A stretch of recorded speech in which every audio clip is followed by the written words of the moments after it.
Olá pessoal, no vídeo de hoje iremos abordar a situação económica nacional no Antigo Regime e, como habitual, vamos localizar no tempo e no espaço a temática em causa. No que diz respeito ao tempo, vamos abordar acontecimentos que ocorreram no século XVII e na primeira metade do século XVIII. Relativamente ao espaço, vamos focar a nossa atenção exclusivamente em Portugal. Sim! Para melhor percebermos a economia portuguesa no século XVII, temos de recuar no tempo até o século XV, pois foi nesse século que se iniciou a nossa expansão marítima.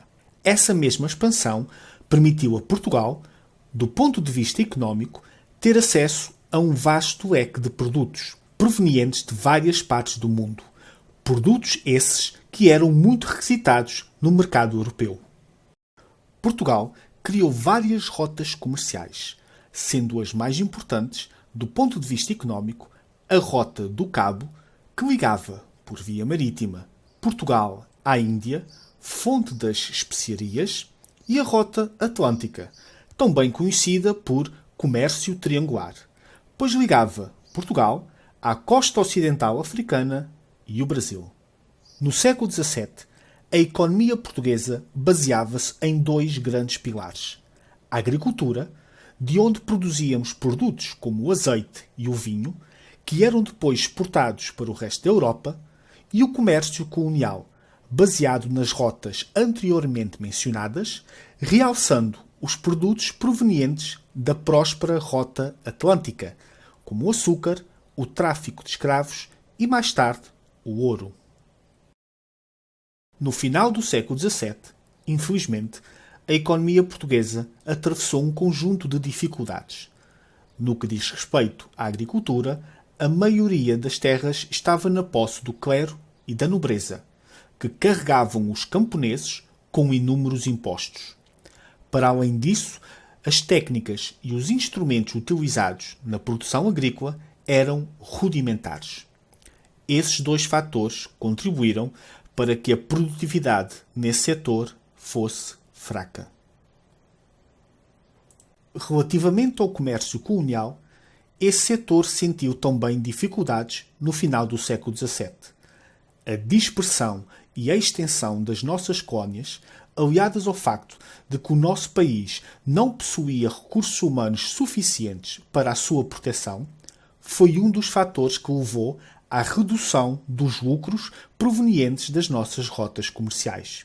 Para além disso, nesse período histórico, outras potências europeias, como a Inglaterra e a Holanda, vão nos fazer uma forte concorrência, pois estas já possuíam as suas próprias rotas comerciais e respectivos produtos.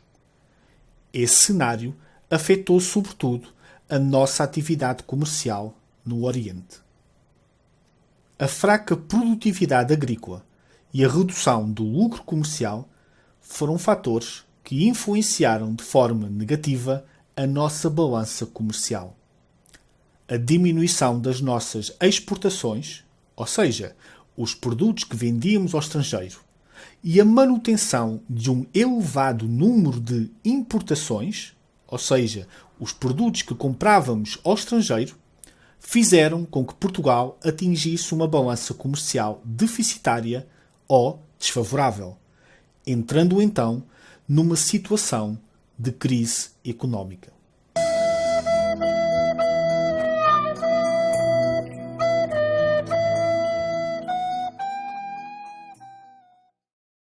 No reinado de Dom Pedro II, várias personalidades defenderam a introdução de medidas mercantilistas em Portugal, para fazer face à situação de crise.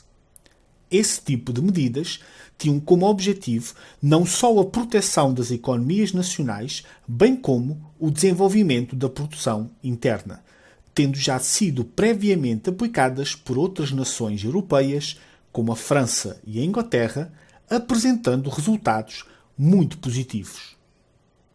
Em 1675, Portugal deu um grande passo na implementação desse tipo de medidas, com a nomeação de Luís de Menezes, o terceiro conde da Ericeira, para ocupar o cargo de vedor da Fazenda, ou seja, um tipo de ministro da Economia e das Finanças, fazendo uma comparação com a atualidade.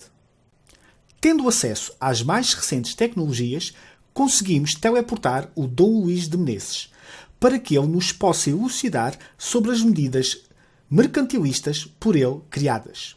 Sr. Conde, primeiro gostaria de agradecer a sua disponibilidade. Pode-nos então falar um pouco sobre as medidas que implementou? Muito obrigado, professor, pela oportunidade para estar aqui para falar da economia do nosso querido país. Como disse muito bem, eu fui um dos principais responsáveis pela implementação das medidas mercantilistas. Essas medidas tiveram como objetivo desenvolver as nossas manufaturas, sobretudo aquelas relacionadas com o setor têxtil, de forma a diminuir a nossa dependência de vários produtos ingleses. Aqueles ingleses sabem fazer muitas coisas com as lãs e com aquelas coisas que vêm dos animais. Portanto, tínhamos que diminuir o número de importações que fazíamos de Inglaterra. Para além disso, eu concedi muitos subsídios para o desenvolvimento dessas mesmas manufaturas no nosso Portugal. Mas também tive o cuidado de mandar vir de fora técnicos especializados que pudessem ensinar os portugueses a desenvolver as suas manufaturas de uma forma mais eficaz, produtiva e com uma maior qualidade. Muito obrigado, Sr. Conde. E já agora, qual a medida que mais se orgulha de ter tomado? Sim, as leis pragmáticas.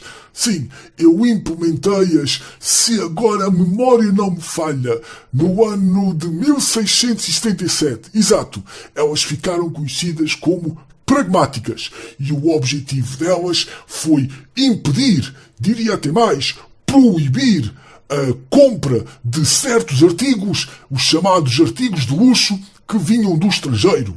Os nossos nobres, os nossos membros do clero, as pessoas mais ricas da nossa sociedade estavam a adquirir imensos produtos de luxo. Eram anéis, eram brincos, eram colares, eram ouros, pratas, joias, tudo. E vinha tudo de fora. Assim o dinheiro não ficava no nosso país. E com as pragmáticas, isto acabou tudo. Muito obrigado, Sr. Conde, pela sua presença e pelos seus esclarecimentos. Realmente, as medidas mercantilistas aplicadas em Portugal na segunda metade do século XVII obtiveram um impacto positivo. Assistiu-se ao desenvolvimento das manufaturas nacionais, o que originou um aumento da produção interna, não só em quantidade, como também qualidade. O resultado foi um maior equilíbrio da nossa balança comercial. Infelizmente, a aplicação das medidas mercantilistas não durou muito tempo. Na reta final do século XVII, foram descobertas zonas ricas em ouro no Brasil, sobretudo na zona denominada de Minas Gerais. A partir da chegada das primeiras remessas desse metal precioso ao nosso país, a nossa situação financeira ficou estabilizada.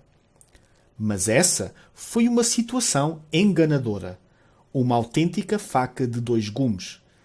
Porque, em vez de se utilizar essa nova riqueza para continuar o desenvolvimento interno da nossa economia, uma grande percentagem do ouro vindo do Brasil foi utilizado para adquirir produtos ao estrangeiro, levando assim ao abandono da maior parte das medidas mercantilistas em Portugal. Na primeira metade do século XVIII, no reinado de Dom João V, ocorreu o período de maior afluxo de ouro do Brasil para os cofres do Estado. Essa abundância permitiu a esse rei absoluto sustentar uma corte faustosa, proteger as artes e letras, bem como construir grandes obras, como por exemplo o Palácio Convento de Mafra e o Aqueduto das Águas Livres em Lisboa.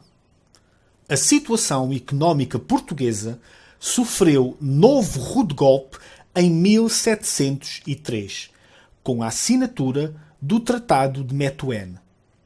Esse acordo entre Portugal e Inglaterra permitiu a entrada de produtos têxteis ingleses no nosso país sem terem de pagar taxas alfandegárias, tornando o seu preço muito acessível às camadas mais ricas da nossa sociedade. Em contrapartida, os vinhos nacionais seriam vendidos em Inglaterra, pagando uma taxa mais reduzida do que o vinho de outras regiões europeias, como por exemplo a França.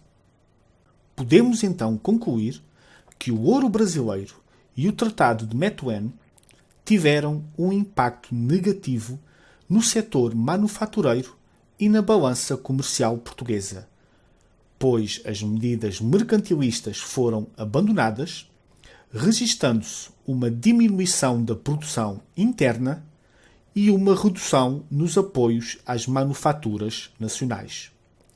Essa situação levou a uma diminuição das exportações e a um consequente aumento das importações, agravando ainda mais a nossa dependência de produtos estrangeiros, fazendo com que a situação económica portuguesa na primeira metade do século XVIII não fosse favorável. Bem, pessoal, por agora é tudo. Se tiverem alguma dúvida ou questão, poderão e deverão contatar-me ou através do Moodle, da plataforma SGE, por e-mail, pelo Facebook, por sinais de fumo ou então mensagens telepáticas. Fiquem bem, bom estudo e até à próxima.